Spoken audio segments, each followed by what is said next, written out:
वैसे आपकी समस्याएं जो हैं बढ़ती चली जाती हैं।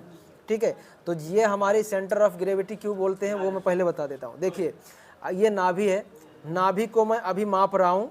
ठीक है, नाभि को उनके हाथ तक पूरा मापेंगे। ठीक है, देखो हाथ नज़दीक करो, दोनों साइड एकदम बराबर, एकदम बराबर रखो, उंगली बराबर। ठीक है, तो ये इनका यहाँ तक आ रही है, ठीक उंगली।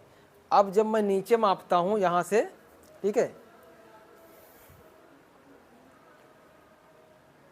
इस तरह से, तो इनका नज़दीक करो अंगूठा, दोनों एकदम। ठीक है, तो ये जो है ये भी यहाँ तक आता है। ठीक, यानी कि जो नाभि होती है वो शरीर की बिल्कुल केंद्र में रहती है।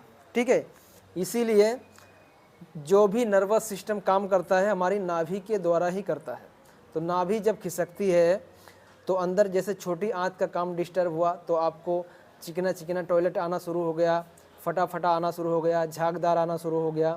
उसके बाद में आपके पेट में तकलीफ़ होना शुरू होता है। जब पेट में आपको तकलीफ़ होना शुरू होगा आपको एसिडिटी सबसे पहले हो जाएगा। एसिडिटी होगा, धीरे धीरे आपको ब्लोटिंग होना शुरू हो जाएगा, यानी खाने के बाद में पेट आपका भारी होगा, गैस आपका पास होना बंद हो जाएगा। ऐसा लगेगा गैस जो है अंदर ही रुकी हुई है, बाहर निकलने का नाम नहीं ले रही है।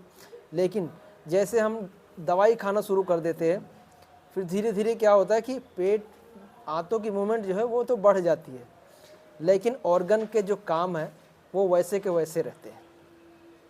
तो जैसे हम लोग क्या करते हैं, न्यूरोथेरेपी के ट्रीटमेंट देते हैं, अंदर के ऑर्गन्स के पॉइंट्स ऐड करते हैं, आंतों की सूजन को ठीक करने वाले फार्मूले लगाएंगे, छोटी आंत का फार्मूला लगाएंगे, बड़ी आंत के फार्मूला लगाएंगे। पेट का अगर देखिए कई बार गैस्ट्राइटिस भी हो जाता है लोगों को, पेट में 24 घंटे दर्द बना रहता है, तो छालों को कम करना, उसके लिए बॉडी के एसिड एल्कलाइन को बैलेंस करना पड़ता है। ठीक है, और यहाँ पे नाभि अगर ऊपर की तरफ है तो जब तक हम लोग इस पेट को नरम नहीं करते हैं अपनी जगह नहीं आती है।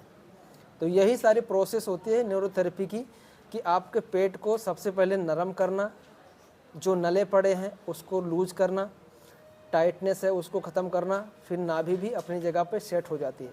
अभी जैसे इनको थोड़ी देर पहले मैंने चेक किया तो नाभि खिसका था। ठीक है, और जब इनकी नाभि खिसकी थी तब जो मैं मापा था इनको इस तरह से ऐसे करके हमने चेक करा था, बिल्कुल निप्पल तक लाता था यहाँ पे, और ये निप्पल इनका ऊपर नीचे हो रहा था। लेकिन अभी इनका जो नाभि है निप्पल एकदम परफेक्ट आ रहा है, यानी कि अभी मैंने सेट किया है, नाभि इनकी बिल्कुल सेंटर में है। लेकिन अब इन शाम को इनकी नाभि हट जाएगी। क्यों हट जाएगी? क्योंकि अभी यहाँ पे थोड़ा स्टिफनेस है। ठीक है, आज इसके आजू बाजू में हम दबाते हैं तो इनको पेन हो रहा है, दर्द हो रहा है, इसका मतलब आंतों में सूजन ज़्यादा है, तो एक झटके में ये सेट नहीं हो रही है। तो इसको जब तक नरम करेंगे नहीं तब तक नाभि अपनी जगह आएगी नहीं। तो न्यूरोथेरेपी में यही सारा काम किया जाता है। ठीक है, तो अपनी नाभि को चेक करते रहो। आप अगर ट्रीटमेंट नहीं भी ले रहे हो या ले रहे हो या आपको IBS हुआ है तो सबसे पहले आपको यही करना है कि आपकी नाभि को चेक कर लेना है। ठीक, अगर इस तरह के सिम्टम आ रहे हैं आपको जो मैंने पहले बताया, ठीक है, उस तरह के लक्षण दिखाई दे रहे हैं, तो सबसे पहले आपको नाभि ही चेक करना है और नाभि पे काम शुरू कर देना है। ठीक है, सबसे पहले आपको डाइट सुधार लेना है और ट्रीटमेंट भी लेना पड़ेगा। देखिए सूजन जब तक कम नहीं होगा आपकी नाभि आएगी नहीं। तो हमारी प्रायोरिटी यही होनी चाहिए कि सबसे पहले अगर पता चल जाए कि नाभि खिसकी है, उसी की वजह से आपको प्रॉब्लम हो रही है, तो उसके लिए आपको ट्रीटमेंट लेना पड़ेगा। दूसरा, अगर नाभि खिसकी है तो आप दुनिया में लूटने से बच जाओगे, यानी कि दुनिया वाले आपको दवाई बताने के नाम पर लूट रहे हैं, योगा बताने के नाम पर लूट रहे हैं, डाइट बताने के नाम पर लूट रहे हैं। तो उन लोगों के चुंगल में फंसने से आप बच जाएंगे।